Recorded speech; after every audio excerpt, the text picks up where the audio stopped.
United States of America and to the republic for which it stands, one nation, under God, indivisible, with liberty and justice for all. All right, so I'll take roll call. Lisa Colella. Warren Berger. Here. John Budera. Not here. Alexandra Bobo. Here. Okay. Margaret Schneider. Here. And Loy McKinley. Here. Okay. Next would be the approval of the minutes. The approval of the agenda, but you want to make, we need to make a change. Agenda, yeah, but we do have to make a spelling change on it. Well, you mean on the minutes? Yep. So the agenda, I think we want to change Mr. Wheat and Mr. Eichholz. Yes. Yep. I think we just stuck at traffic. Right. So we switch that. Yep.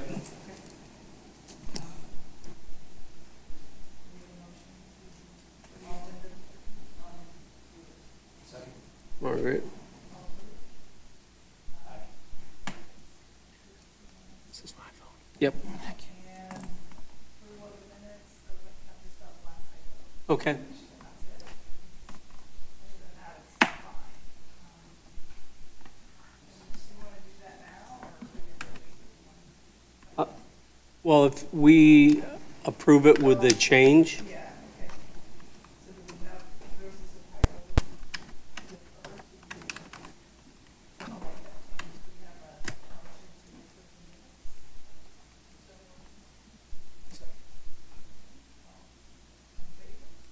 Aye.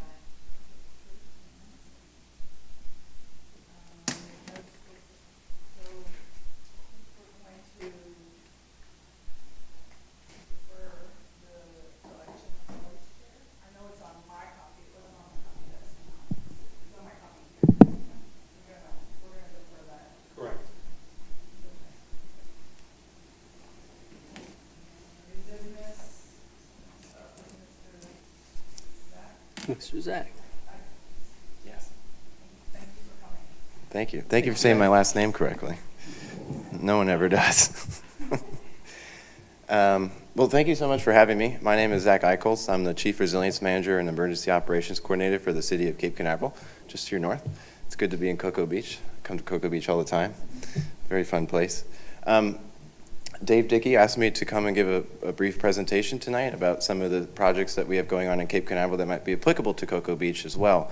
I have known Dave now for 6 years and worked directly underneath him in the City of Cape Canaveral for 4 of those years. And he was saying earlier, somehow I'm still here and have managed to do good things. So thank you, Dave. Dave was actually a big part of that. I really did appreciate him as my boss. If you have any questions, please just let me know, and feel free to stop me whenever. Is this thing on? Good. Nope. Might need to do the space bar. No.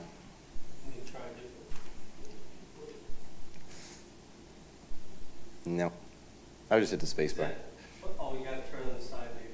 Is it on? It was on, yeah. Oh, it just vibrated. Yeah. I would just hit the space bar. Yeah. Okay. There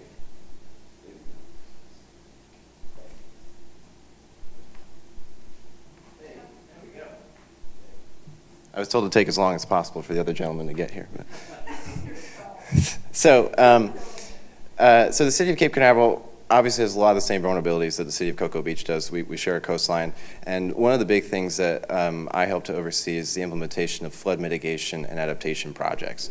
You can see on the screen there, that's a Hurricane Nicole image from 2022 with a storm surge covering the beach. And basically, the city itself has many flood vulnerabilities from multiple different locations that affect multiple different populations. And a lot of that is from issues revolving around the amount of impervious surface cover that the city has. There are some blocks that are paved upwards of 80%, which is pretty bad in terms of trying to get groundwater or rainwater to infiltrate back into the ground. We have obviously issues from tropical cyclones that come along and produce hurricane storm surge, both on the Atlantic side and the lagoon side, and I'll show you a project that we did to mitigate that. But yeah, a lot of what I do has to make sure that we can keep rainwater from getting into people's homes. And next slide, please. I help to oversee the city's resilience division, which is situated within its community and economic development department. It was formalized under Dave, actually. Thanks, Dave. And the branding of the program is called the Cape Canaveral 2063 program, 2063 being the year the city of Cape Canaveral would be 100 years old. So the city of Cape Canaveral, unlike the city of Cocoa Beach, doesn't have its own fire department or police department. Those are outsourced entities to the county, Canaveral Fire Rescue and Brevard County Sheriff's Office. And there had to be a coordinator in between those entities and the city staff to make sure that things were being implemented both at the acute scale when things are happening immediately. There's a hurricane coming. What is staff doing? What is BCSO doing? What is Canaveral Fire Rescue doing? And both in the long-term perspective of planning. And that is where the resilience planner and emergency management kind of come together to form this nexus where we can talk to other departments, facilitate grants and whatnot, and kind of be that bridge between all these entities to put in these long-term planning initiatives. Next, please. Those boil down to basically reducing single points of failure, enhancing continuity of operations, restoring natural ecosystem services, and of course, empowering residents. Next, please. So I'll just take you through some projects. Again, if you have any questions, just let me know. One of the first things that we implemented was a system of remote sensor sites that can help us determine what's going on at the hyper-local level, street by street. There's a lot of modeling out there that shows what things are happening across a broad macro scale, across counties, across cities, across entire countries, the world. But what happens on that street-to-street level? With these sensor sites, of which we have 7 now, we can automatically see what's going on in real time and relay this information to our emergency responders so they can get an understanding of what's going on the ground, as well as for city staff. So we've used a lot of data from these sensor sites. That one is on top of City Hall, right off A1A. To inform engineering projects. And one of those actually was the Presidential Streets Master Plan, which is being implemented right now. That will see a systematic redevelopment of the presidential streets on a street-by-street basis to be able to better handle flood impacts. And the first one of those will be breaking ground as Fillmore Avenue, which is a chronic flood issue for the city. Next, please. So this is the City of Cape Canaveral Community Center, also known as the C5. This is what we've dubbed our Resilience Hub. This is basically a site that we could turn into a logistical staging hub for residents after a hazard situation. It's not a shelter. It wouldn't be used as a shelter on the island. That would be too dangerous, given that we are a barrier island. But this can be turned afterwards into a place where people could come and get food, water, provisions, be used by local EMS, even perhaps if the National Guard had to get staged. Next, please. There's an interior gymnasium that could be converted to an area where this type of material could be handed out during set hours of operation, and the building could be utilized off-grid. Next slide, please. With a battery energy storage system, which you could see here that we procured last year. This system is mobile and not affixed to the building, so we could take it out of the city if we had to, if a really bad storm was coming, and then bring it back so that it would not get flooded out. Next, please. We've also been trying to move away from sandbags. Sandbags are very difficult to make, especially in a pinch when there's a storm coming. They're very wasteful in terms of how much resources are required. So we've been utilizing things like flood barriers, which you see here at the back of the community center. These can be implemented by as little as 2 to 3 people. That's a bigger version for a double door. The single doors can be done by one person, and you just latch it on. It takes about 30 seconds to do. Next, please. It looks like that when it's all said and done. And then for the front of the building, and we want to expand this to other facilities, we're also implementing systems like Tiger Dams. This is a water-filled levee system that we could put in a relatively short amount of time to deal with a larger flood situation, something like a wind-driven storm surge coming from the ocean that could be battering the building with wave action. This is something that was deployed to great effect by the state of Florida through the Florida Division of Emergency Management for Hurricane Milton, especially on the West Coast. Next slide, please. We also have a Starlink unit. This is a satellite-based internet system. If the city's hardline goes down, Starlink can kick in and communicate to orbiting satellites to receive internet communications to keep us going. We used this in action for the first time after Hurricane Milton last year when the hardline went down, and it ran the city for about 7 days. That is the commercial variant. So there is a residential variant, but the commercial variant has done very well for us. So in terms of green stormwater infrastructure, really trying to implement nature-based solutions to mitigate flooding and whatnot, as well as improve the conditions within the lagoon, right? Because we have a lot of stormwater runoff that's polluted, gets into the lagoon, causes algae blooms and this and that. One of our cornerstone projects has been the Veterans Memorial Park Smart Rain Garden. That's a rendering of it before it was built. This is a garden that was built with the procurement of a $1 million grant from the National Science Foundation. The actual garden itself cost about $400,000 of that $1 million. The rest was put into research that was done by local universities like the Florida Institute of Technology, Embry-Riddle Aeronautical University, and Stetson University up in DeLand. Next, please. This was opened last July. Next, please. And this is what it looks like now. It's a rain garden that basically takes on water from the 2 adjacent streets and allows it to get into this area where it's filtered by the plants. This used to be just a grass swale filled with St. Augustine grass, really no biodiversity to speak of. We added about 950 Florida native plants and pollinator that now we do citizen science in this rain garden. We have a lot of pollinator surveys that are conducted through UF-IFAS. And we've seen a marked uptick in the amount of biodiversity that is occurring in this site. And it's also in a local park, which saw an upgrade as well with new trails and things like that. So it's really become a very nice cornerstone and education tool for this community to see how green stormwater infrastructure can work. And now we have started to implement smaller rain gardens on different areas of the presidential streets, which in which this is located, which do chronically flood. Next, please. So is this, sorry if I interrupt, so is this really, have you seen that result for those 2 streets, that this is really managing it? Yes, so we heard from the residents actually. They were the ones that confirmed to us. They said, hey, because we had some pretty major rain events, and they actually went out and got pictures of it filled, and we said, hey, wait, go after it, that's dangerous, but they wanted to run out. They were very excited about it. But they did see a decrease in flooding along these 2 adjacent streets.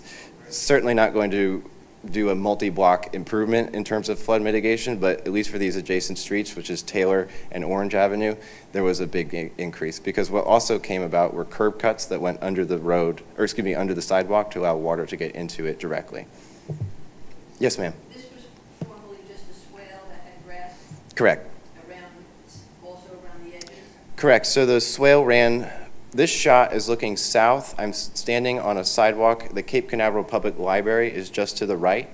This would have been a swale extending down to the other street and then curving to the east in an L shape to an emergency overflow valve that we found was actually not in practicality anymore being used as an emergency overflow. The system was actually overflowing out of the drain back into the swale because the system would usually be flooded with stormwater. It's supposed to go the other way around, but yes, it had no plants, just grass, and the slope of the swale was that of, it was really just a small depression rather than an actual holding basin.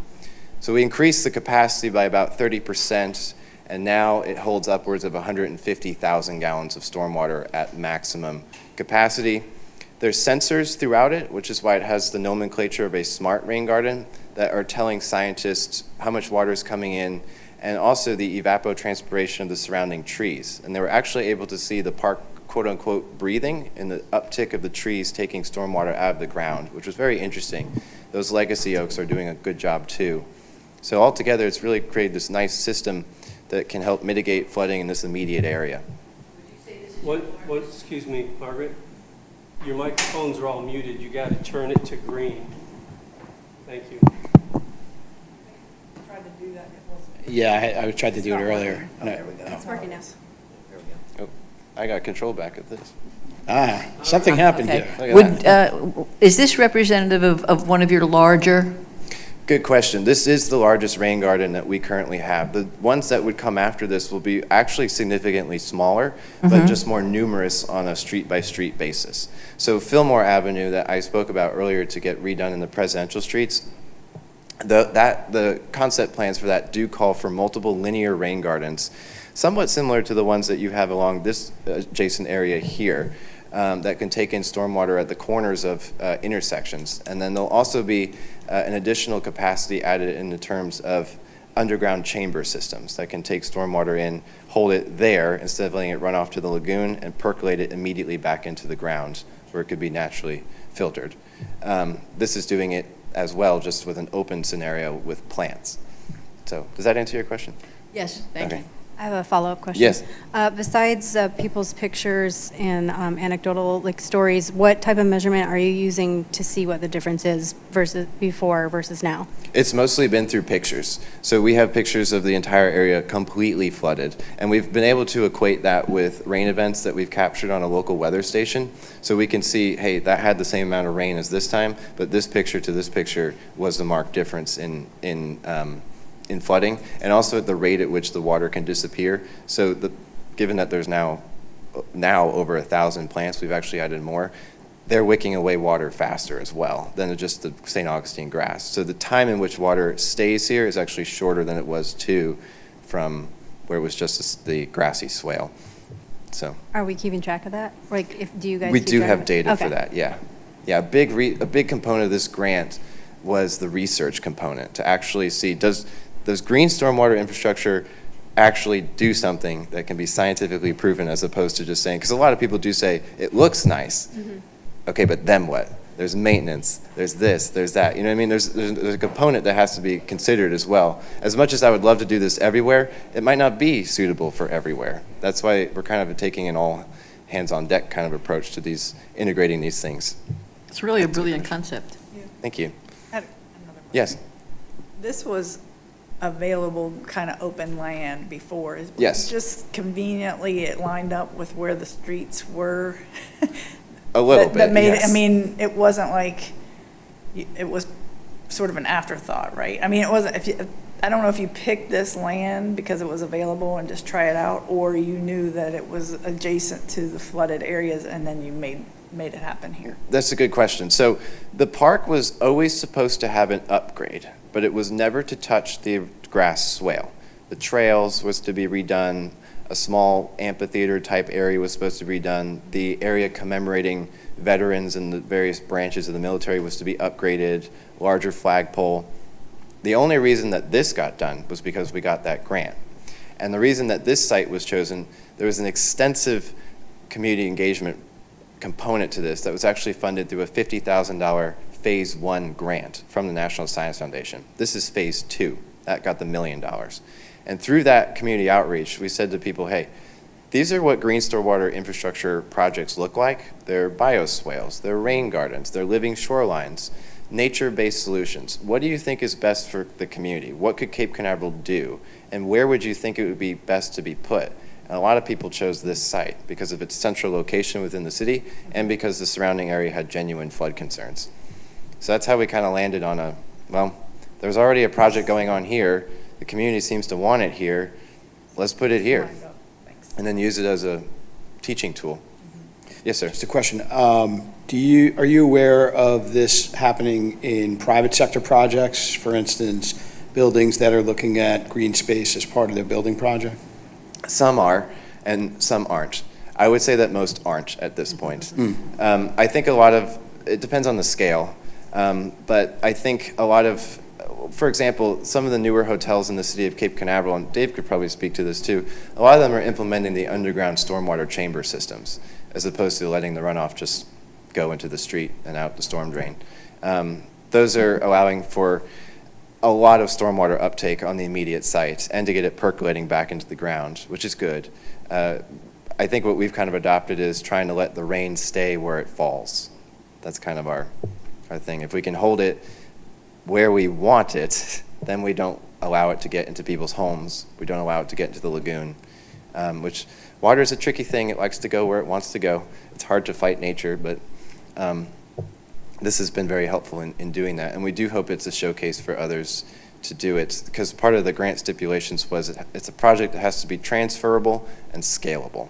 And I think this could be done. And I would also encourage, if anyone wants to do this, that they do have to go through proper engineering. This was not just drawn to say, this looks nice, and we chose, the plants were selected through UF-IFAS and an engineer, a landscape architect through Kimley Horn and Associates. There was an actual engineering plan done. I've been on bioswale projects where someone really did just scoop the ground up and threw some plants in. That did not work out well in the long run. It is a piece of infrastructure. It just happens to be green. And what we say is with stuff like this, instead of with concrete and steel that depreciates from the second you build it, this appreciates over time because nature continues to do its thing so long as you take care of it. Same with a living shoreline. So part of the thing I said earlier, there is a huge citizen science component to this. This is most of the research team as well as volunteers that help to actually weed the rain garden, do the pollinator surveys, and conduct general maintenance. They do sign waivers to do that, but they do help us a lot in terms of the maintenance. And some knock-on effects to this project, because it did have a research component, was Embry-Riddle Aeronautical University did drone surveys of the construction to monitor the progress, but they were also able to do a LiDAR scan of about 75% of the city.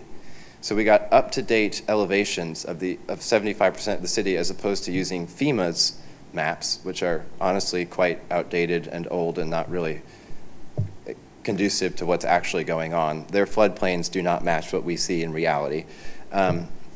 This information also went into the Presidential Streets Master Plan, and Kimley Horn is doing Fillmore Avenue as we speak.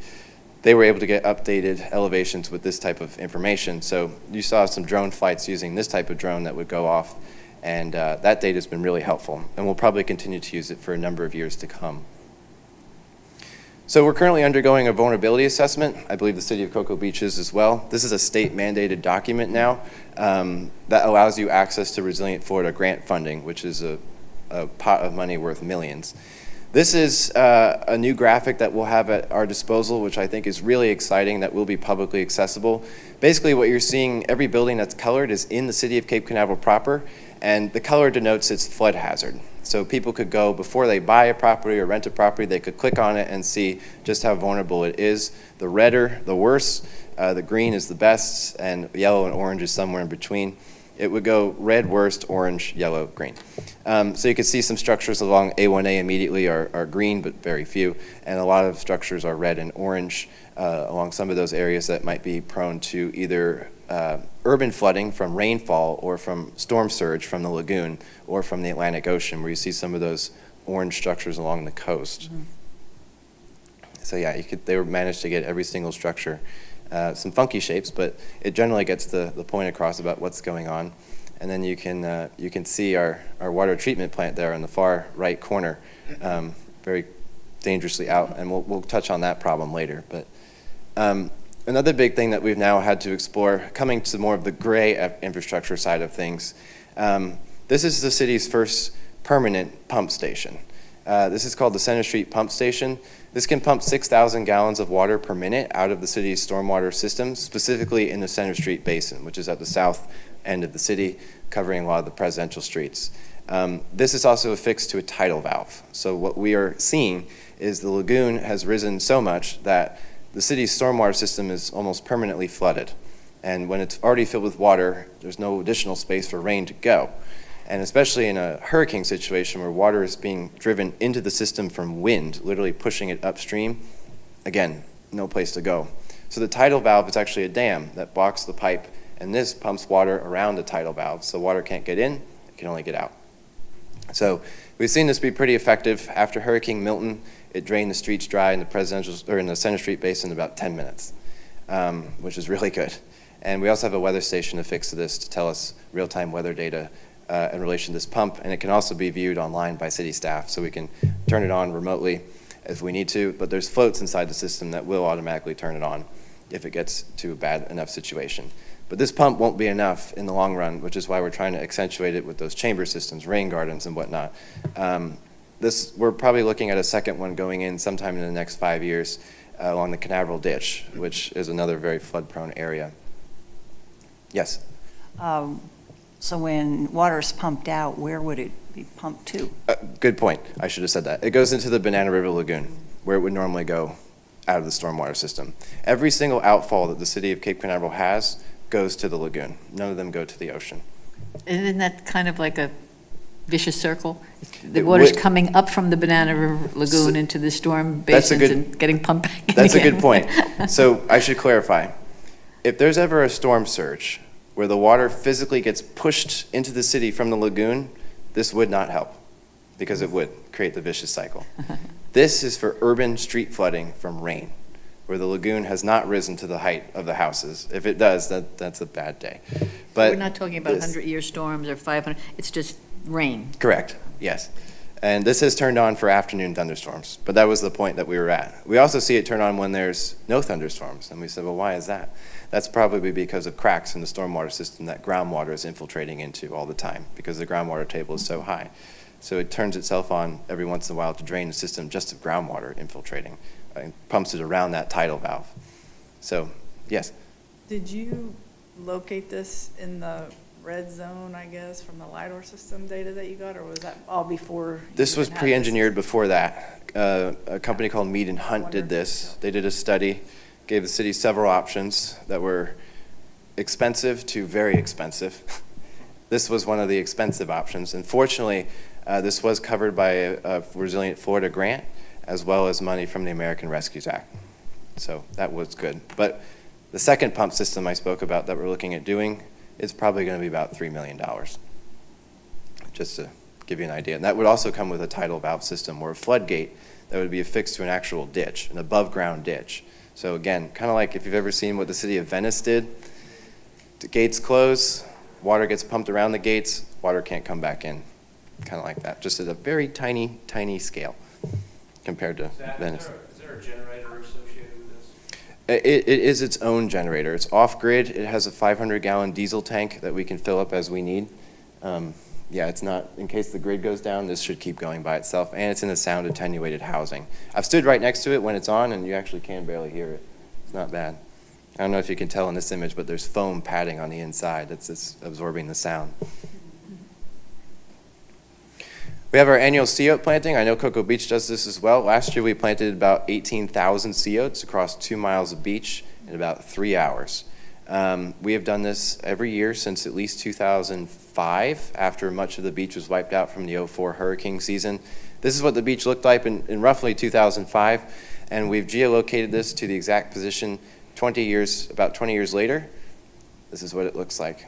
So we've created this huge vegetated buffer that really helps absorb storm surge impacts. There's at least 2 dune lines. There's one at the eastern end, and then there's a secondary one a little bit further west that captures or deflects incoming wave energy. And the plants also, of course, add a huge biodiversity increase for the beach, where there's a lot of habitat that's needed for things like sea turtles, beach mice, pollinators, and things like that, gopher tortoises. So it's the exact same location. And those are silt fences, so those will basically catch windborne sand. Residents installed those. There was a big initiative apparently back in the day, which is good. But you can see there's really no vegetation present at all. And now we have that. So this is something we'll continue to do as well. Also a great community outreach program in terms of what people, education and figuring out what they can do and what really the power of plants can do for the community. Are residents allowed to do that? Like just put them up if they're on the beach side, or they have to get Permits. or something so that you Yeah. can put them in the right place? Mm-hmm. They're actually still there. They're just buried. So, okay, final project. This is the big one. This one kept me up at night. So that's our water reclamation facility. You guys have one too. It's very nice.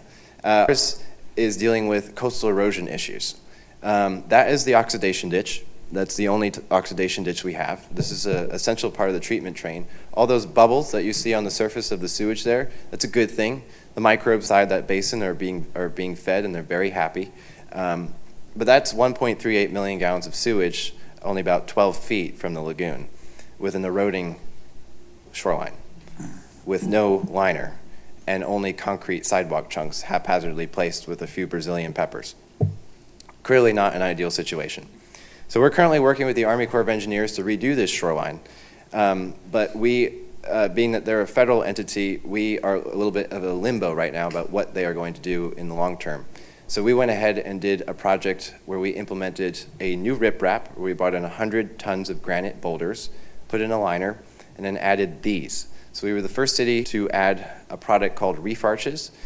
Exactly as the name suggests, they are precast marine-grade concrete arches with hexagonal connectors that get placed in sections. They can be in single rows or in sections you see like that, broken up. These are really great because they can act like a living shoreline in the long term as they accrue biodiversity in the marine ecosystem. And those hexagonal shapes, you can actually put tiles inside. They're designed to hold things like oyster spat to accrete over time. They, unlike a seawall, can allow for water flow through them, being that they're open. but mitigate wave energy. It's a big thing. We wanted to stop the waves from hitting the shoreline itself. You can see the new granite up on the shoreline there on the right. But this is looking south. The Cape Canaveral Hospital is that building in the far distance. And the other great thing is, too, in terms of rapid mitigation, you know, a seawall and all that can take years to put into place, months to build, to engineer and whatnot. And they don't last all that long, unfortunately. But these were done in one day, and we protected one of the city's most critical pieces of infrastructure that we have. And the reason we chose these is because the Marine Resources Council Lagoon House implemented several dozen of these along their shoreline in the Indian River Lagoon in Palm Bay. And they saw massive sediment recruitment behind them to the point where they were installed in open water. Now you can walk up to them on a beach that was formed because they were capturing sediment behind them and building back that shoreline that they then planted mangroves on to build an even more hardened shoreline. We hope that happens here one day, but between the granite boulders and the reef arches, we think it's pretty well protected. They can also be put into stacks, so you can have one row behind another and then put another one on top for a pyramid type design. They just installed several more at the Max Brewer Causeway in Titusville as part of a shoreline mitigation project there. So we hope that these work out. Yes? Do you know if they're planning to put any in Cocoa Beach? Do we know of any? That I do not know. I don't know. Like It's along a the good 520 idea for Causeway. 520, yeah. Oh, yeah, I just drove over 520 They're always yesterday. fighting and- that always, so Yeah, it looks there's- like a perfect thing to put there. There was some water, yeah. And something to note about the location of the water treatment plant, it was built on reclaimed land. It never used to exist. So the sediment that it was built on was dredged from Port Canaveral, or what became Port Canaveral. So the soil conditions are very bad. Poor drainage, it silts out into the lagoon. So we hope that these make a difference in the long term, at least until that Army Corps project can take hold. Yes? If I recall correctly, it's my understanding, like at the golf course, if the shoreline erodes, it's like we're not allowed to build it back out. So are you constrained with those measures? I mean, with your projects and I all that? understand. I understand what you're saying. Basically, not adding new land back into the lagoon. That's something that we also would not do. But basically, what the point of this is, because we had washouts that occurred in areas that fortunately didn't have infrastructure. In 2017, Irma came through. Not even sustained Category 1 hurricane force winds. Huge sections. The chain link fence was free hanging. That was filled back in to original space, but it was not built back out. But if sediment can recruit here naturally, so to speak, then that's something that just happens with the project. And that's something that we would love to happen, because once it does, we will put mangroves back on that, and hopefully because mangroves just take a very long time to grow, so. Are they intended to be like permanent to some degree once it's? We'll keep them there as long as they can be there. But if they need to be moved, they're very easily transportable. Very easily. And they are designed to have mangroves grow through them if you want. And we got the permit for these done in 6 days. We put it in as a living shoreline project and got an emergency exemption done. So it was about $20,000 to procure these 10 units, 1,200 pounds each. So we figured that or millions of dollars to repair that. And that also we would never, the city's image would forever be ruined if that broke, quite frankly. And it should be. That would be a horrible environmental disaster. And that's all I have. Thank you for your time. Does anyone have any other questions? Great. If you want to reach me, just Doing your part-time, Zach. part-time. What do you do in your off hours? I read. I build little models and Okay. I watch hockey, or I play tennis too. Zach, You guys have would any- it be at all possible for us to get a copy of those slides? Oh, yeah. That would be Absolutely. helpful. Thank you. Sure, I'll send them to Dave. Yeah, that was great. Thank you so much. Thank you. Yeah, that was really Thank you. helpful, very interesting. Nice job. I guess I'm just thinking for like Cocoa Beach or for maybe even the planning board. I know we have, I don't know if it translates to changing something in the LDC to, I know we have the impervious percentages that, you know, a new building or new development is supposed to adhere to and all. I don't know if they've learned a lot from all that they've done in Cape Canaveral that would influence our LDC a little differently, because it sounds like we should take advantage of, like, maybe some of the things they've done. I 100% agree with you. I mean, Zach and his team down there have created a template that, if not wholly transferable, in large part could be transferable, and it's scalable. We are in the process, as Zach mentioned, the city of Cocoa Beach is in the process of working on our vulnerability assessment. And that's essentially, if you look at it as a pyramid, that's where all the data is being gathered. We're in that process right now. Morgan Zolke out in our Public Works Department is heading that up. And that's where Zach started in Cape Canaveral, is with a vulnerability assessment, to give you that data to know what you're working with and what needs to be done. So we are taking that first step. And frankly, the city of Cape Canaveral has put a lot of resources into this effort. They've hired, I think there's 3 people in the sustainability resiliency section of the city staff. And it was politically very important there to start taking those steps. You see that the sanitary tank was a major issue, and I'm sure that kind of motivated things quite a bit, expedited things quite a bit. But yeah, we certainly have a lot of resources just to the north of us with Zach and his team, and I'd like to. I know our city manager. This is very important to AJ, who's here this evening. I'm not sure if you all know our newish city manager. He's been around for quite a while. He took a little bit of a leave of absence, but now he's back as the city manager. And I know that the AJ just hired a full-time PE, an engineer, for city staff, and that's going to make a huge difference for issues and projects like this, like what we're talking about. That'll be great to have somebody in-house to help us work on things. Just a question, would these items, or, you know, any of these items that we just looked at be part potentially of the reassessment of the master plan in Cocoa Beach and possibly be recommended changes that would go on? Okay. Yeah, as I was saying, we're working on our vulnerability assessment right now. The next step potentially could be putting together a vulnerability plan. So it takes that data that you've gathered during the assessment phase, and you start actually working with that data, and you allow that data to inform decision-making, essentially. And that works its way into the city's capital improvement plan. And so it just builds. It builds. And that would be something that, AJ and the city commission would have to wrestle with and make decisions on budgetary items. But we're taking that first step, which is the important thing.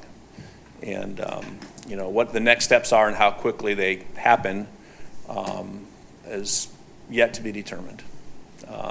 But yeah, I would like to see the vulnerability assessment turn into a vulnerability plan, and the plan will actually identify goals and objectives over the next 10, 20, 30 years. And that's what we would use to start helping fund these things, and actually taking policies and putting them into our comprehensive plan. They would come from the vulnerability plan. So they would start working their way into our policy documents. When is the assessment supposed to be complete? I don't know. I mean, is Do you it know something that? ongoing When is the now? vulnerability assessment going to be complete? I think in December. Oh, so Right around the soon. corner. Yeah. That's about ours. Yeah.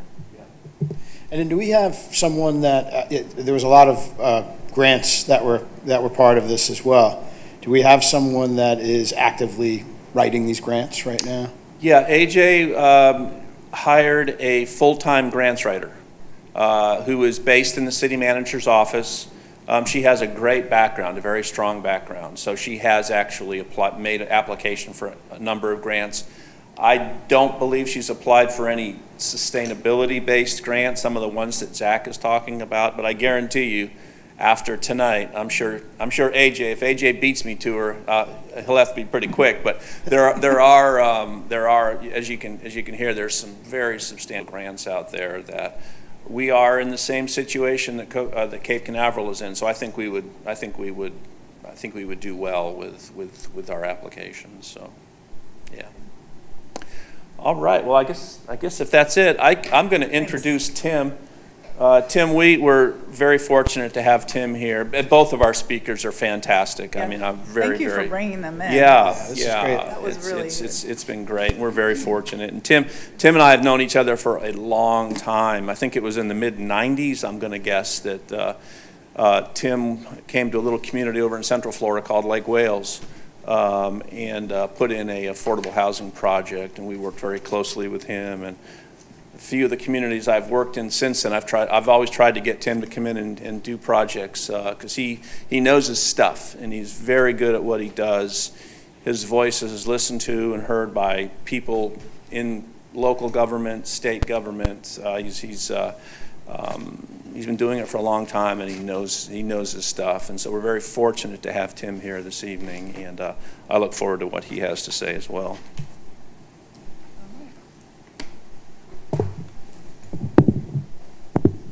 Good evening, everyone. As Dave mentioned, my name is Tim Wheat. I'm with a company called Pinnacle, and we specialize in affordable housing. I appreciate the gracious introduction. That's a very, very great guy, by the way. We've known, like he said, we go back a ways, and another person that really does know his stuff. So you're very fortunate to have him here in Cocoa Beach.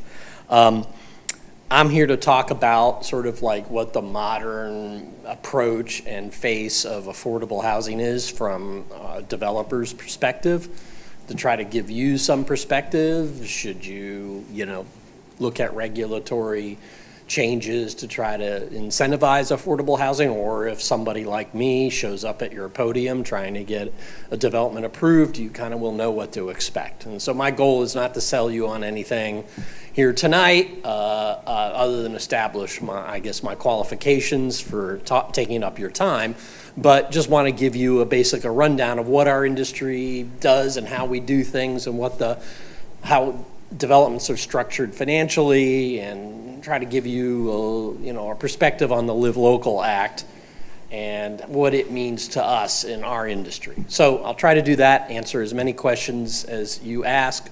Don't feel bad about interrupting me at any time. Just stop me and I'll be happy to stop. So I have a short PowerPoint presentation. Also, in my spare time, I like hockey too. So go Panthers, and yes. So it's an all hockey speakers thing tonight, right? So our company, Pinnacle, we were founded in '97. We've built or owned or developed 11,000 units of affordable housing.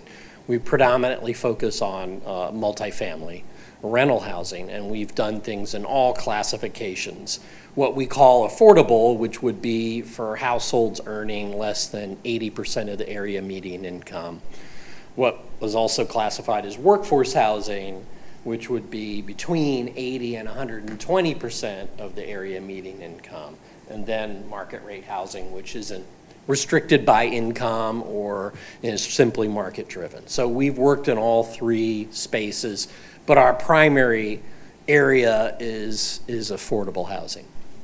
And what we did when we started as a company, and I joined the company in 2002, and I'm one of 5 partners, I'm the guy in the middle, I've focused on all of our work outside of Miami-Dade County where we're based. So I've worked in developments in Central Florida, in the Panhandle area, in Tallahassee, all throughout the state. And I've been involved in about almost 4,000 of the 11,000 units that we've developed at Pinnacle. So our approach is we were an industry leader in sort of changing the paradigm of what people thought affordable housing was. And we did that through 2 ways. One is that we tried to really capture people's imagination and design to make development seem, if you drove by one of our communities, as one of our founding partners said, if it looks like affordable housing, Pinnacle didn't develop it. We wanted to create a design paradigm and a focus on, quality and aesthetics that we think didn't really exist in the industry, and maybe in all multifamily, particularly in the affordable space. And then the other thing we wanted to do is create something whimsical about our developments that our residents could identify with. And we started doing art in public places in all of our developments, long before, jurisdictions mandated it. And now some do because they were so happy with what we did, and that's caused some consternation among our industry brethren, but it's for the best, really, and we love doing different types of art in public places. And some of it's murals, and some of it's sculpture, and some of it's sculpture gardens, and we've had a variety of different approaches. But just to give you some highlights, and I think I'll give you two that I think are relevant.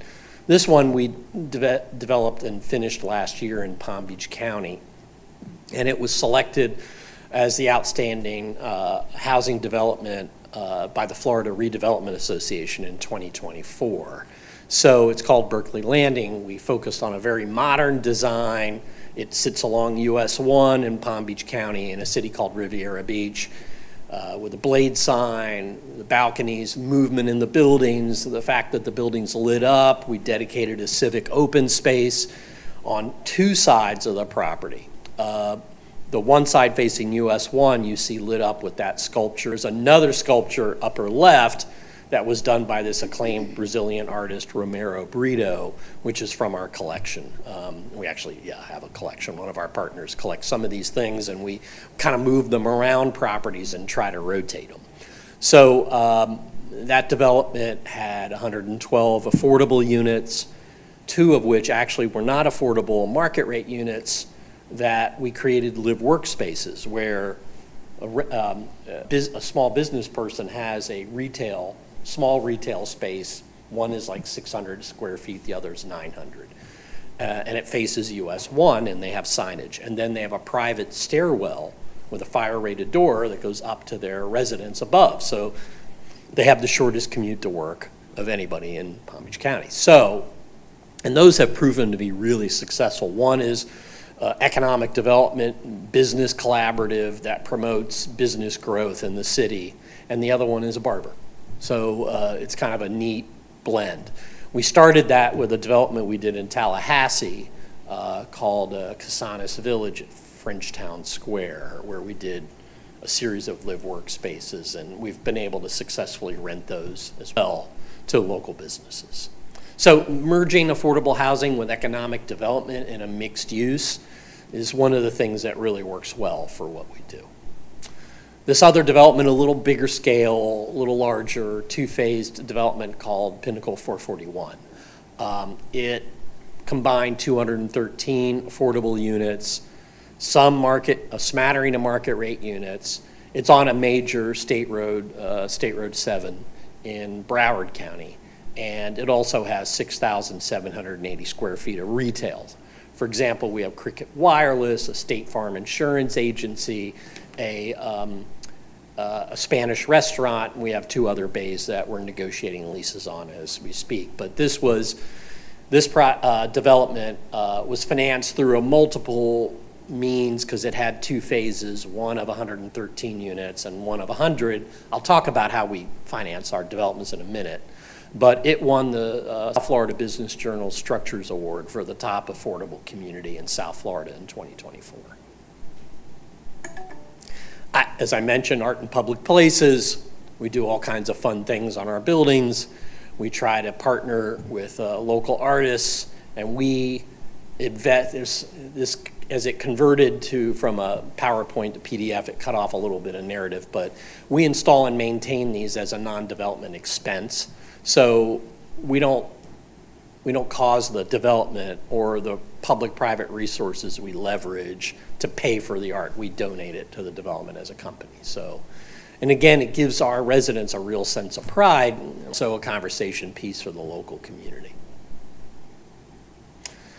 Okay, so let's talk about financing what we do and how we do it. Excuse me, before you Sure. get into that, can I Yeah. just ask you a question? Yeah. Are the bulk of the units that the Pinnacle develops rentals, Yes, not ownership? that's correct. Okay, thank you. No problem.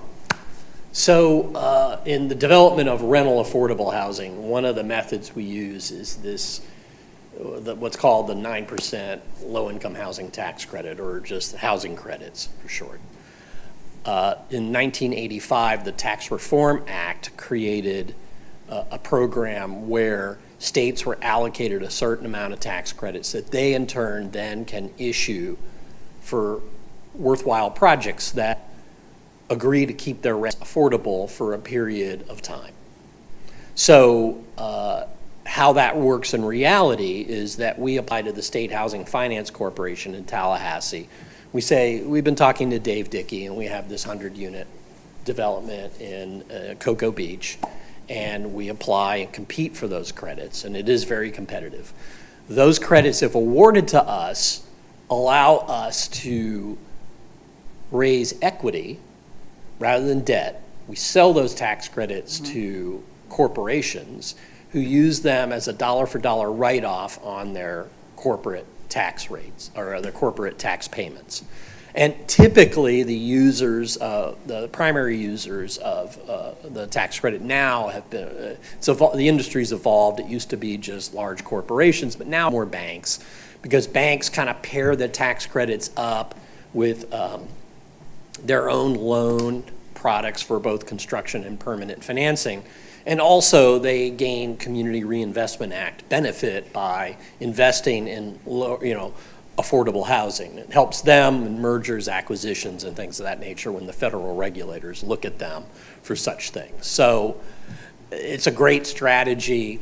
The housing tax credit, when deployed this way, covers roughly about 60 to 80% of our development costs. The rest we'll raise through private debt or low interest loans from a local government when there's a gap that might be need to be filled. So the bargain is we have less income as a result of keeping rents affordable. So the tax credits and that equity makes up that difference. So and that the party that purchases those tax credits use them in their tax return over a 10-year period. So we get all that money up front, but they just earn it, and they calculate their own internal rates of return on.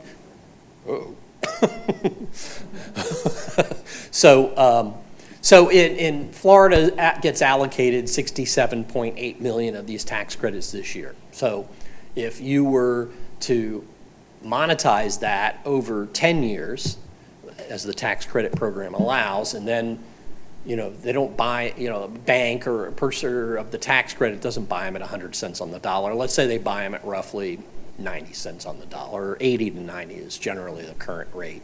That means we're raising, 550 million each year in equity in our industry to build thousands of units.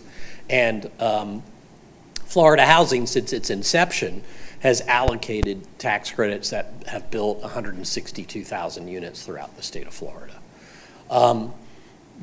It used to be that the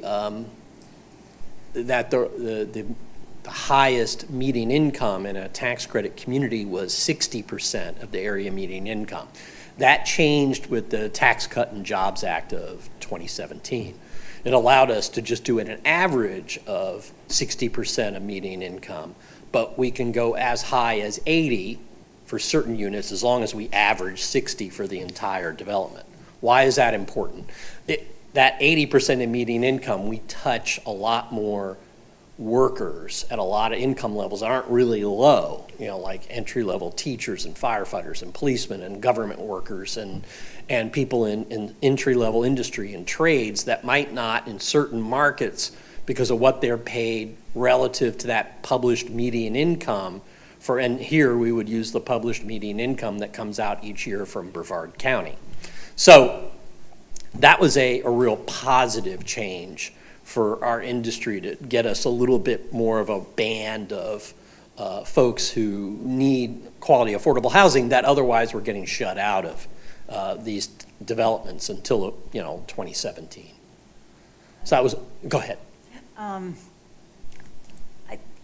Tax, depreciation, they changed the tax law so that depreciation could be taken all up front, like in 1 year, but I guess that change to the taxes does not This still is depreciated. It's over affect it. the way you do tax credit? No, it does not, no. Okay. But there's some depreciation rules that the investor takes into account when they calculate their rate of return, because they're buying 99.99% of a partnership. So let's say Pinnacle's going to do a development in Cocoa Beach, and we'll call it Pinnacle at Cocoa Beach.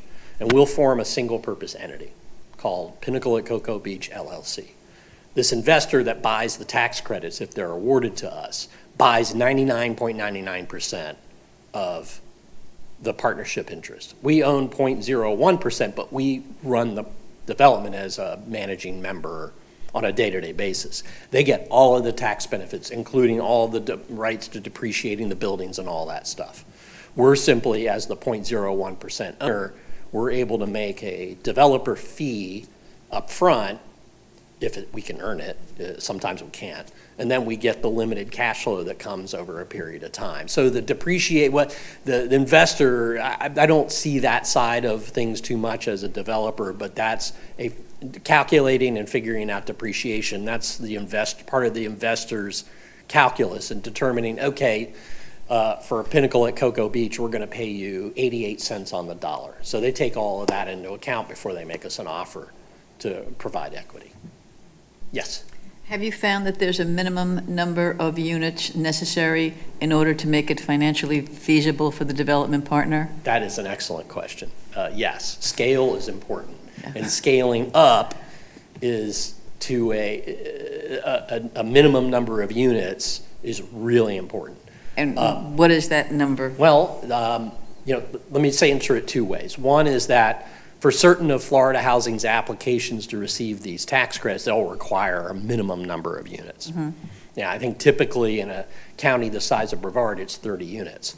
A private developer would have a very hard time making 30 units work, because what'll happen is that you get the curve of rents only going up about 2 or 3% a year with average income, expenses doing this, and then by year 10, we're in trouble, right? So typically the sweet spot is about 75 units for me, okay, where if the expenses or income's trending at annualized 2%, expenses trend at 3%, those trend lines are okay. So I would tell you that 75%, or 75 units rather, is your nominal economy of scale. In some situations, 70 works, or even the upper 60s. In a particularly high-income county where maybe costs are lower for some other reason, like you got the land for free because you did a public-private partnership with local government. There are certain variables, but in most instances, 75. And have you found that your average sizes are like 750 square feet for a one-bedroom and 1,200 or 1,100 for a two-bedroom? Roughly about 700 for a one, and it depends on market, too. You know, in South Florida now we're seeing smaller units. In Central Florida, larger than South Florida. Right. But I would tell you, if I were doing a development here right now, the square footage would be about 700 for a one, probably between 975 to 1,000 for a two, and about 1,150 for a three. Okay. Thank now, you. the next. Sorry. Go ahead. And all of yours are new from the ground buildings? Yes. They're not like Yes. renovations or anything? There are programs and there are application processes for housing tax credits that involve preservation of existing, but it's a very small part of the overall program. Except I'm going to talk about the use of tax-exempt bonds now combined with a 4% housing tax credit, which is often a tool in refinancing previously affordable housing developments. And then also it has a different economy of scale because the cost of issuing bonds, because the only people that make money on bond deals are lawyers and bond underwriters, right? And so the scale, you have to scale up a little bit more, and the sweet spot there is about 90 units. And you're using a 4% housing tax credit, which can also be used on the acquisition cost when you're using it for preservation or refinancing or purchasing a project. But the 4% credit is also powerful because it's automatic when you receive tax-exempt bonds. It's not subject to a cap under the federal tax code. Like Florida gets 67 million in 9% housing credits. The reason they get that is it's based on a per capita calculation on population, okay? Yes? So you don't think it's less attractive to the investing developer partner? The 4% credit. Yeah. In some ways, it's more attractive because there's more losses. Okay. Okay, but this is not my super area of expertise, but there are greater losses. So they claim greater losses on paper, and consequently, they're writing off certain losses, and they're paying better, in some instances, paying better yields on the 4% credit. So, go ahead. And now, is the per capita, is it by what, like, region? Is it statewide? By state, yeah, state, It's state by statewide, state, so yes. it doesn't drill down to. No, it like, does not, and, counties. yeah. They're required to come up on the 9% credit. The Florida Housing Finance Corporation is required to have what's called a qualified allocation plan, which determines how much of the credits they're going to allocate and for what uses that fit the public interest and tax code. In Florida, they make a determination both with Florida Housing's 9% housing tax credit and also what's called a loan program that Florida Housing has had since the early 90s called the State Apartment Incentive Loan Program. And that is allocated percentage-wise based on what are called large counties, medium counties, and small counties. And every 3 years, they have a study updated by the Schimberg Center for Affordable Housing Studies at the University of Florida to determine what percentage of the need exists in larger counties, which are Miami-Dade, Broward, Palm Beach, Orange, Hillsborough, Pinellas, Duval, and now they've added this year Polk and Lee. So they'll get a percentage of the pie depending on what the Schimberg study says on need. And then all the medium-sized counties, which are including Brevard and most of the ones that are ex-urban counties, and then small counties. I think the minimum population level to be classified as a medium county is, I think, 300,000. So anyway, it's typically divided around 55% of the resources are supposed to be allocated to large county, about 30 some odd percent to medium, and 10% to small. So with but the key with the tax exempt bonds is those can be allocated by the State Housing Finance Corporation, also by individual housing finance authorities. And there's a series of regional ones, and then also county housing finance authorities. And I do not recall if Brevard has its own or whether it's part of a region of other counties collaboratively working together. I don't remember that, and I apologize for not knowing that tonight. This slide I created was actually for a presentation in Palm Beach County, trying to educate some folks there locally because I'm on the Housing Leadership Council in Palm Beach County. So just bonds issued by Palm Beach County has created 7,000 units of affordable housing alone. So, but that the use of those bonds with the 4% credit, sometimes there is another subsidy layer needed, and maybe a low interest loan. And that's why I was emphasizing here the effective layering of public and private resources. There may need to be a third leg of the stool that will help the deal work. So, because the difference between the 9%, 4% in equity isn't made up by how much more favorable the bonds are. If you're doing new construction, you may still need another source. That's why Florida Housing has this sale program, and a lot of other counties now are instituting their own form of gap loan financing. Broward County, Palm County passed a $200 million bond initiative to finance affordable housing. And some of the other counties are instituting similar programs. Miami-Dade has been able to collect their own documentary surtax for affordable housing they got to carve out in the early 80s that no other county's been able to match. So that helps considerably there. But so this structure might have, like I said, more legs on a stool if you're going that route. But not so much for if you're buying a property, claiming tax credit for acquisition costs, doing just some modest renovations. A lot of times those developments work without any additional subsidy. So, what innovations make affordable housing successful? I would tell you one is we always like to see a little bit of income mixing, doing some even market rate and unrestricted units. It adds for a healthy environment for development, and I think helps promote the development along with quality of design in local communities to say we're going to be mixed income. Also being mixed use is good, especially if we're on a corridor where mixed use is supported. And we went over some examples, some of our history with either using live workspaces, which doesn't tax the overall structure of the deal financially. Because always the risk is, am I going to be able to lease these spaces? Is there going to be an economic downturn? How much am I going to have to pay up front? You with this rather unique structure of tax credits and some other financing. Sometimes you're taking a risk unless you're in a real home run area for large-scale commercial, or you're doing a large, like if I'm doing a development, I get Aldi to move into the ground floor and they sign a letter of intent before closing, then yeah, I feel really good about that. But a lot of times we're dealing with smaller scale commercial uses, so we have to be careful there.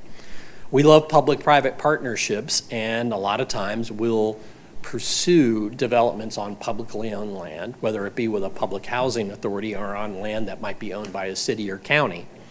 And we'll talk about this in a minute in connection with the Live Local Act, but Florida statutes does allow us to make unsolicited proposals. If we see a piece of surplus property, we can go to the local government, make an unsolicited proposal, and under the Florida statutes, they can consider our proposal, advertise it, to ask for competition, or based on some recent amendments, opt to just accept it if they think it's in the public's best interest and it serves the public purpose of providing affordable housing. And then we can have a negotiated public-private partnership transaction with local government where we might lease the land or say it's affordable for 99 years, and we come up with a whole structure that ultimately would get approved by the governmental body.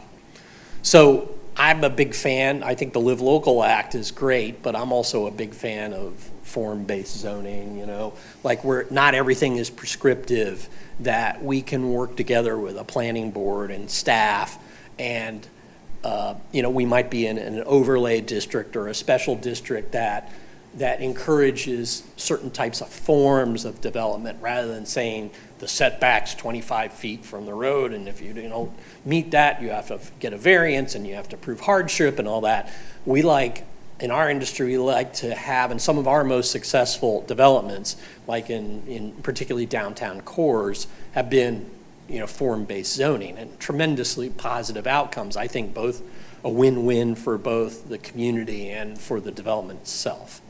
So a couple of specific incentives I think that are impactful for affordable housing. I'm not going to talk about density bonuses because the Live Local Act kind of does that work for us to some extent, but parking reductions, particularly for senior housing, we do a lot of affordable senior housing for folks 62 plus. And our parking requirements, sometimes what residents actually need versus what the code requires is a wide gap. And there's just a lot of potential cost savings, lowering the need for subsidy and adding more green space in public areas, just not paving over where cars aren't needed, because a good amount of our residents won't use cars in particularly our senior communities. And if we're more transit oriented, even in our family developments. And a streamlined approval process is great. And in affordable housing, the counties and cities that really do a great job of working with us are ones that maybe have an ombudsman or somebody who's sort of a point person to help us navigate through the process. Because with these tax credits comes some pretty rigorous closing and completion timeframes where our tax credits or our financing's at risk.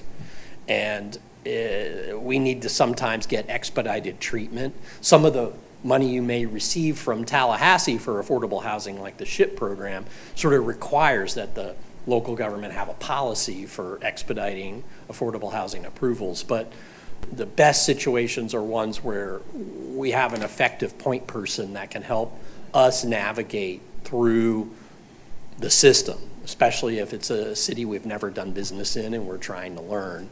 That can sort of be, like I said, an affordable housing ombudsman. Yes? So what would be like minimum residence requirements in affordable housing and a max? You mean in terms of income? No, I'm talking about, length of tenancy. That's, all leases have to be at least 1 year. Okay. Yes. And an interesting part of the federal tax code is that when you come up for renewal and we recertify your income after a year, your income can't have gone above the original income level all the way up to 140% of the area median income. So we don't punish you and say, bad you went and got a really good job, and you can stay and get renewed for 1 year at this higher income level. But yeah, all leases have to be for a year. Yes? First of all, I love this YIGBY instead of NIMBY. I think it's brilliant. But I wish I thought of it. have you ever done a development anywhere where instead of being one specific site that you hit your sweet spot, it was an assemblage in different sort of, not far, but not quite adjacent in different parts of the community that you were in? Yes. Okay. It's fun. Did a development in Hollywood in Broward County that was what we call scattered site Right. development. It was a P3 project too, but it wasn't all clustered together, and it was senior housing. That's what the city wanted. And so what we did is we did 3 developments that are under unified management, but can operate independently. Like the residents have their own fitness facility, and they have their own common area meeting space, and they have their own cyber lounge. And that way they have a self-contained living environment, and they had, gated, well, not gated entry, but controlled access entry into the building, and patio area and outdoor spaces. So yes, we've done that before, and that's one that comes to mind, but I know we've done at least a couple down in Miami where we're working on a scattered site basis. Good, thank you. No problem. How long does it take for you to get like 100% occupancy? That's an excellent question. Usually, in most markets, once we open a development, we will typically lease at a minimum 20 to 30 units a month. Demand has been so great in South Florida. Let me take you back a couple of slides. Oh, can I go backwards? No, I can't. Oh. Huh, I guess I'm stuck right now. Unstuck me?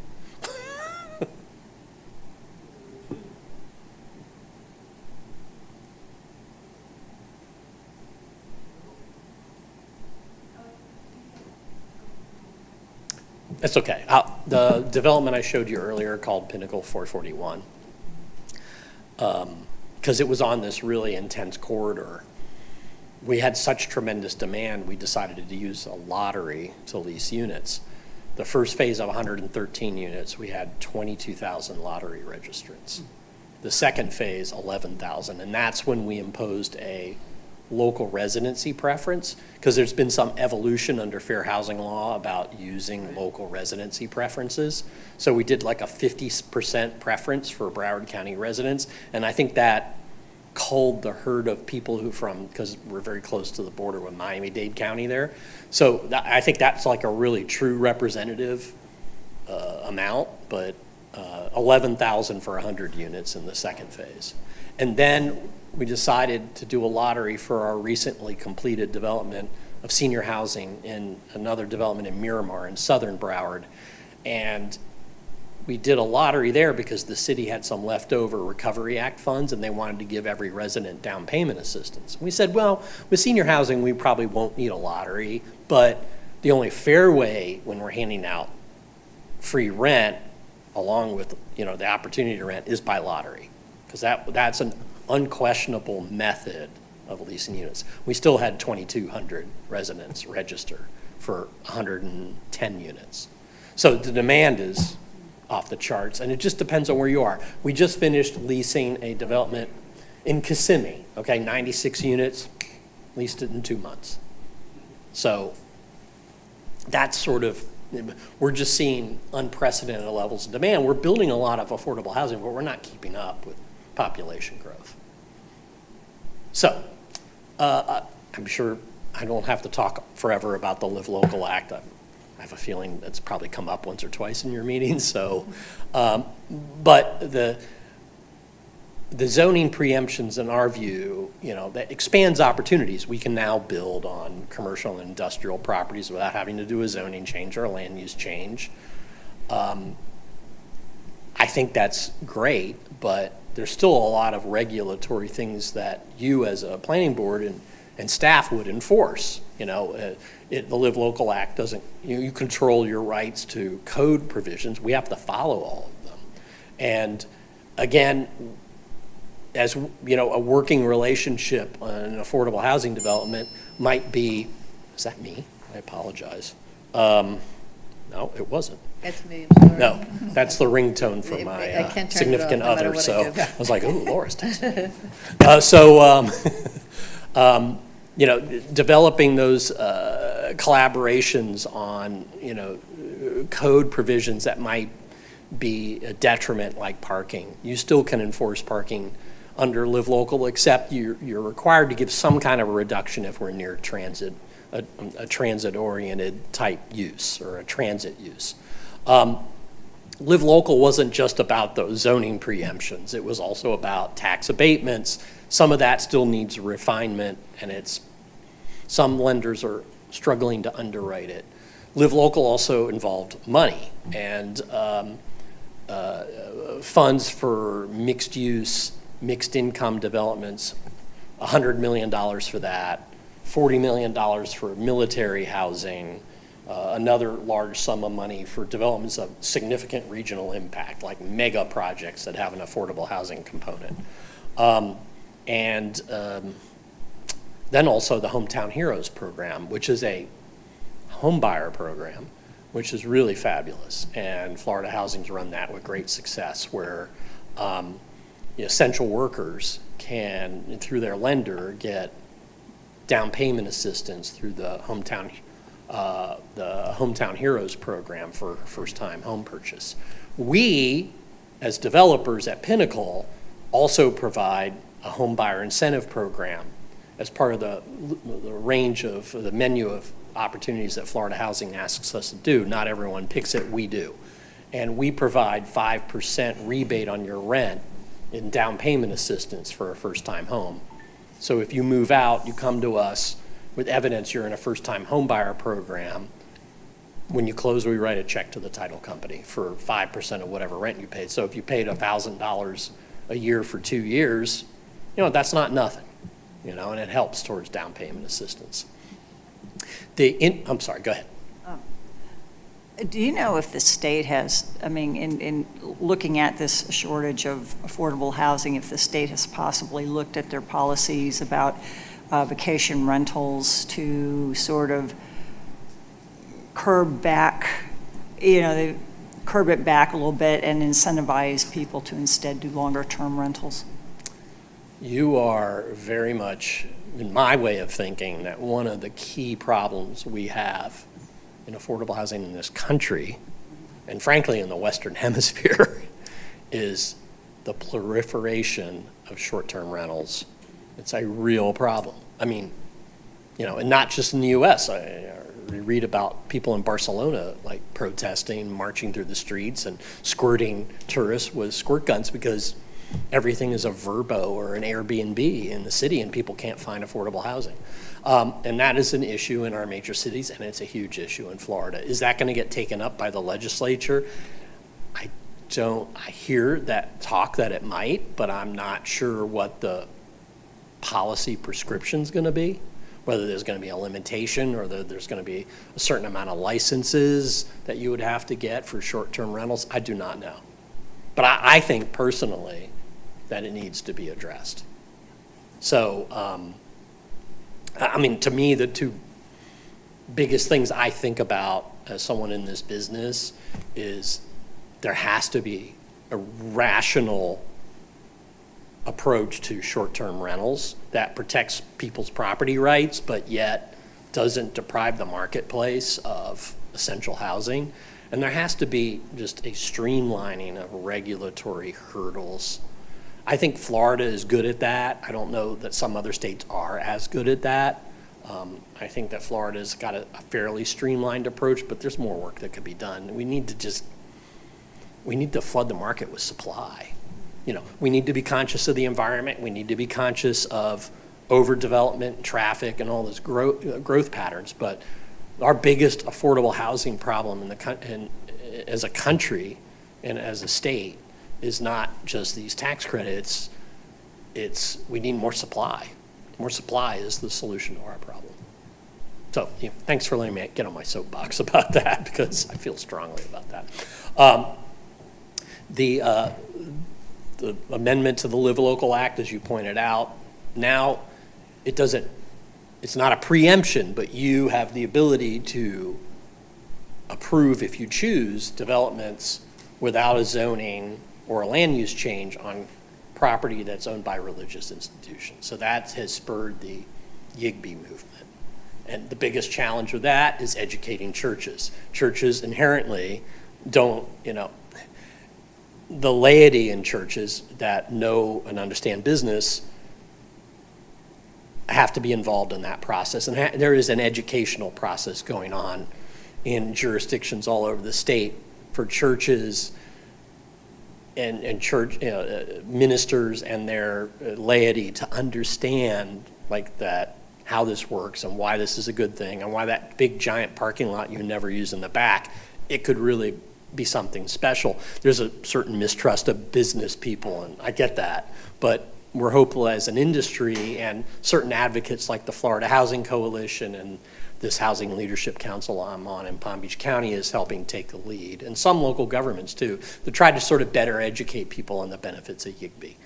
So it's a fun, I think it's going to be an evolving process for people to learn more. So, and lastly, employer-sponsored housing, that's great. That's a component of the Live Local Act. And there's been one of the things in the 2025 version of the Live Local Act is we're now a little bit more freed up because federal policy with the use of these tax credits says the state has to have its own policy to have residency preferences for essential workers. Otherwise, you can't do it. So Florida finally got around to passing that this year. So in addition to the Live Local Act and the Hometown Heroes and all that, we're now got another tool in the toolbox where if I want to do a 100-unit tax credit development and I want to limit it to, workers at, one of your major, local governments or firefighters, teachers, police, I can do that now without worrying about a Fair Housing Act challenge. So I provided a link. I think that's pretty good. And Epstein, even though it's dated 2024, I'm starting to see some of the 2025 changes to the Live Local Act populate in there. So I'm not going to take up a lot more of your time. I think I kind of touched on all of these things. I think the one thing that we're seeing as an industry, and in Florida, this is very true and in our urban areas, is that we're starting to take the focus back away from just taking virgin land, plowing over trees. We're saying, well, does that old Walgreens that used to be there, now it's closed, maybe we can redevelop that site and maybe, like you said, combine it with the Pinnacle 441 project that I talked about earlier, it was a closed Walgreens, and next to it was like a couple of little cottages, and then next to it was like a company that sold sheds. So we combined all three uses and created that, and then the second phase was a crime-ridden trailer park. So bringing different, even though those are all contiguous and not scattered, and separated, bringing those uses, those sort of obsolete uses together, are sort of the trend line we're seeing in a lot of communities in what we do, in what we're doing. And building, I'm sorry. No, just a question. Do you run into resistance on the community level in any of these communities that you're trying to go into and do these projects? Yes, on occasion. And what will that look like? What kind of arguments against do you run into? Arguments against, your standard NIMBY arguments are not in my backyard. Well, I'm all very supportive of affordable housing, but that's just not the right place for it. And then you have to educate why it's the right place for it. You have to, because it's near transit, because it's near jobs, because the design will be consistent with where you live. And, and then will it hurt my property values? My property values go down. Well, there's about a compendium of 30 some odd studies which suggest that's not the case. And in fact, a lot of times affordable housing gets built in areas where there's been disinvestment, and that affordable housing sort of spurs new investment. So I find that some of the most powerful NIMBY opposition, you would think it'd be in, more affluent neighborhoods. No, it's often in more blue collar neighborhoods. People feel like, I don't, I want to see my neighborhood lifted up. This is going to just bring it down. And there's data and history to prove that that's the exact opposite. That if done right, it lifts up the community. So that's the things we kind of have a playbook, and we'll work through those, and you have to be patient and have community meetings and engage and not run from those things, or run to the fire, not away from it. That's been my experience. Makes sense. Yes. You said all of your units are rentals. and Yes. a minimum of 1 year. Do you know how long, like, a normal tenant would stay in a place? That's an interesting question. Just curious. In our senior developments, there's very little turnover until, their activities of daily living change, and they maybe can't live independently anymore. And in some cases, they might get AIDS, but, in family or non-age restricted developments, it varies on the marketplace. I don't have any hard data on that, but I know of residents who have lived in I'll go back to a community I was involved in developing 10 years ago, and there's still some of the same residents. And then we'll get probably in the neighborhood of 20% turnover annually, typically in our non-age restricted Which is very low. developments. Yeah, that's Yes. pretty low. Are there generational considerations when it comes to leasing, or the person that's on the lease, they're the ones, and then if they're off the lease, it starts over, or families? The income level is dependent on number of members in the household. So your income limit would change if you're, start out as a 4-person household, and there's 2 members of the household because their children depart. You might have a lower income limit, so there are some, but your rent would not change. But you still have to be recertified. But in terms of generally, people don't hand off their lease to a family member. They would, a new primary leaseholder has to get approved each time from scratch. Yes. We have a very, very special problem here in Cocoa Beach, and that is we're a very thin barrier island. And a very significant percentage of our residential area is either a block from the beach or a block from the river.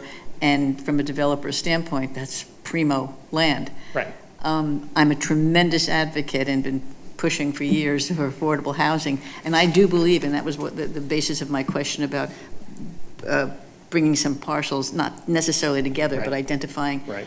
I strongly believe that we need to do this. And I think we probably can find a few pieces. I really do. I really believe that. That's great. The question is, the cost of the land, costly improvements? Are they going True. to be atypical for us? True. And But I that mean, you brought depends up, from market to market. you brought up some very valid locations that have excess land. Mm-hmm. And maybe that's something that any municipality has to start looking at. Right. To serve our first responders. I mean, Right. you either want them here or you don't. I mean, if you want them here, you've got to do something about it. Agreed. And like I said in my little slide, more P3s, please. I'd love public-private partnerships when we can find surplus land that's government-owned and we can make an unsolicited proposal or the government advertises it. We want to be a player in that, you know? I mean, everyone in our industry wants to do that. I'm currently working on a couple of those type development opportunities with county, one with a county and city working together. St. Lucie County owns one piece, the city of Fort Pierce owns another piece, the Fort Pierce Redevelopment Agency owns the other piece, and they're all kind of clustered together, and we're doing a two-phase development plan on that, on the property. Yeah, being that I don't know how long these grants have been in place and all that, so after the 10-year period, what's expected that they would typically do with the units? Oh, the 10-year period is just the period of time the beneficiary of the tax credits, the person that bought the credits, is earning tax credits. The property has to stay affordable for 50 years at least. Oh, okay. Is the Yes. live local, is that 30 years it has to be? 30 years for Plan or live something? local, right. Yeah. For the tax credits, Florida Housing generally mandates 50 years. And then live local has a new provision that says if you, for certain types of Florida Housing loan programs, you can opt into 99 years of affordability, and you can then be considered for a property tax exemption in exchange for that. So that's relatively new. And- But 50 years is the gold standard in Florida for affordability. And there's a declaration of restrictive covenants that gets recorded when the property is developed and completed. And you may not want to say this, but how much of your projects are unsolicited proposals versus, I mean, just general? You know. Like common or uncommon? It's common, but it's not, it's a small percentage. I mean, I would say that doing developments through unsolicited proposals or requests for proposals, probably about 20 to 25% of our portfolio. I have a question. Sure. I know that you mentioned that you knew Dave, so did he ask you to come here and propose this, or have you identified like certain things No, here in he hasn't Cocoa Beach come, that? just give a Okay. general talk. So, no, I haven't identified a site here. Well, I've looked around a little, but, you know, but it's a good question. It's in your blood. Yeah, I can't help myself. You know, I'm really kind of done. I want to say thank you for the That was really very Thank you very awesome. much. educational. No, Very informative. I love the That was- insightful questions too. It makes it fun for me. So I really am grateful for your We time. really and- appreciate it. Thank you. No, thank you, and I hope you have a wonderful evening. I think you have a question behind you. Yeah, hi, I'm Judy Everly, and I am a 25-year resident. Yes. I liked your presentation, I did have quite a few questions. Oh, boy. That I think I'll ask, find out what the board knows versus just being a. Now, my one question is, you're proposing this, and I love that somebody said, you know, there are quite a few properties that are vacant and could possibly be purchased and turned into something to this effect. But we can't create any more land, we can't take from No. anything, and, you know, we have a three 9-hole golf course, and, you know, it'd be nice if we could pick it 2, but, you know, that would be some property right there, but, with the affordable housing, do you have any of these units that you have either sold off or somebody else has taken over, so that we can see one of your units that's 10 or 15 years old, and Oh, sure. the upkeep, the percentage of success versus, we're very close to, in this community, and because we have the Space Center, we have so many restaurants and hotels. We have a lot of people that can't afford to even live here, that work here, that live out in Cocoa, or live out in areas that they can't afford Right, to right. live any closer. Would this allow them to, you know, if you put one, say there was one right in downtown Cocoa Beach, you know, right across from where the Starlight is, you know, if one of those were there, would people be able to be part of that lottery? I mean, would we be able to hire people that have to live over in West Melbourne or Cocoa, or to work right across the street? I mean, is that something that if in the next 2 years we had a couple structures that were affordable housing, would people in this area, would they be able to rent that? I mean, are we looking at, maybe I'm rambling, but my question is, we've got so many people that have to come here to work a second or even third job. Right. That's the story of what we do as a business. We see that all the time. So to answer your question, the last question first, the most important, is, as I was mentioning earlier, there's been an evolution in thought about residency preferences and also preferences for the type of work people do. That allows us, if we were hypothetically, because I'm here tonight as an educational exercise. I'm not here to propose a project in Cocoa Beach, although someday I might. That would be fun. But if I were to do a development here, let's say I did one across the street and I was going to target essential service workers in Cocoa Beach, I could set a residency preference and be insulated under the fair housing laws. But I probably couldn't do it for 100% of the units. I could probably do it for like 50%, 75% for the greater Cocoa Beach area. And I might be able to do it for essential service workers and also be protected. I don't know if I could do it specifically for restaurant employees or hotel employees. But the residency preference might capture that. The other thing I would do regardless is if let's say Project X across the street is getting built, I'm going to target my initial marketing efforts to local employers and local businesses. Make sure they get the word out first so their people come in to apply first. And if our demand is so overwhelming that we had to do a lottery, which I don't know that we would or wouldn't, we would probably want to make sure they got advance notice and they registered their employees as quickly as possible. Okay, so the answer is yes. It wouldn't. In a few years back, we all felt our hands were tied about residency preferences, and there's been an evolution in thinking on that I believe works to the favor of a local community that wanted to see their workers stay here. The other question you asked is that, how does our product, or everyone in our business that does what we do, withstand the test of time? For us, we have an entire list of every property we developed on our website. You can download it. It's a PDF. It tells you where every property is. We don't own anything in Brevard. We do in Orange and Osceola counties, and we have developed along the Treasure Coast. So, we're only as good as the product and how we maintain it, and we take a lot of pride in that. And I think other people in our industry do too. So that's one of the big evolutions of affordable housing, is that it's the private sector has partnered with the public sector. The private sector's brought its innovation. The public sector has brought its regulatory control, and it's been a nice marriage because our investors are invested in high-quality housing. We don't get compliance revisits just from the state agency or local governments. We get them from our investor and lenders too. So, One last yeah, thing that I can yeah. say, and I think all of you would know this, is Patrick Air Force Base, Space Force, used to have base housing.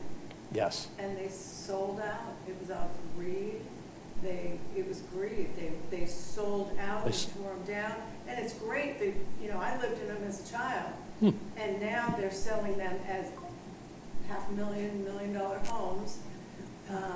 There's some serious environmental issues in the area that they may have to stop. And this housing right here in Cocoa Beach was part of base housing. Right. When it was Banana River Naval Station. And unfortunately, greed is what turned, small little duplexes into vacation rentals and homes. And, well, thank you. I'm glad I came, and thank you. Thanks for listening to my babble. So I think one of the things that drove this is a lot of what you were saying has been coming up over the last couple of years about affordable housing, and I know Margie always brings it up, but we started talking about, is there something we can do in the comp plan or the LDC to incentivize to make that easier? And that's when Dave invited Mr. Wheat, so that and luckily, we do have a few things, multi-uses in our LDC. We have a lot of areas, and Yeah, we have So- a big section of the city that's form-based housing. Form-based. Yeah, form-based. Which Tim was talking So- about. We do have some things going for us, but we certainly can do a little more. yeah, and like, what are the real incentives? Like, what really is gonna make it happen, you know? I mean, we could write it in there, but if nobody bites, then, you know. But I think it was pointed out quite correctly, a very major factor in any kind of this development is the approval process. There's a big difference in an approval process lasting 3 months and one lasting 4 years or 5 years. Yeah. Streamlining. It costs a lot of money. Right. Well, thank Right. you. That was really, really informative, so. Oh, my appreciate pleasure. it. Thank you for having me. Thank By you the way, the so last much. picture is our first ever pickleball court in an affordable housing community. Any complaints on the noise on that, or? No, apparently the residents don't mind, and they have tournaments on weekends and stuff. We've never done that before, and this property just opened a couple months ago. And Nice. we wound up, I'll just tell you a quick story. The codes changed for the number of fixtures in the clubhouse and for servicing the pool. And we weren't grandfathered in. We were going to do a pool there, and we couldn't change the clubhouse footprint at that point without slowing the development down and costing us a lot of money. So we came up with, let's do a pickleball court. And it's turned out to be a huge hit, so food for thought. Thank you. Thank you. Thank you.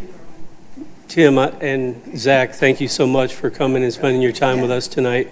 It was very informative, very appreciative. Okay. Do we have any staff reports? to go Nope, through? none tonight.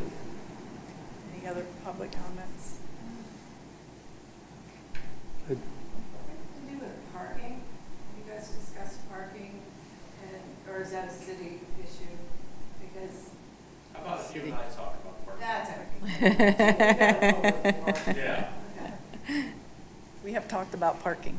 Yeah, it's coming. I mean, we've got the art show coming up. That's crazy. Okay, Okay. thank you. And any board members' reports or announcements? I don't have any either, and so I think that we adjourn for Make a today. motion to adjourn? Second? All in favor? Aye. Approved. Thank you.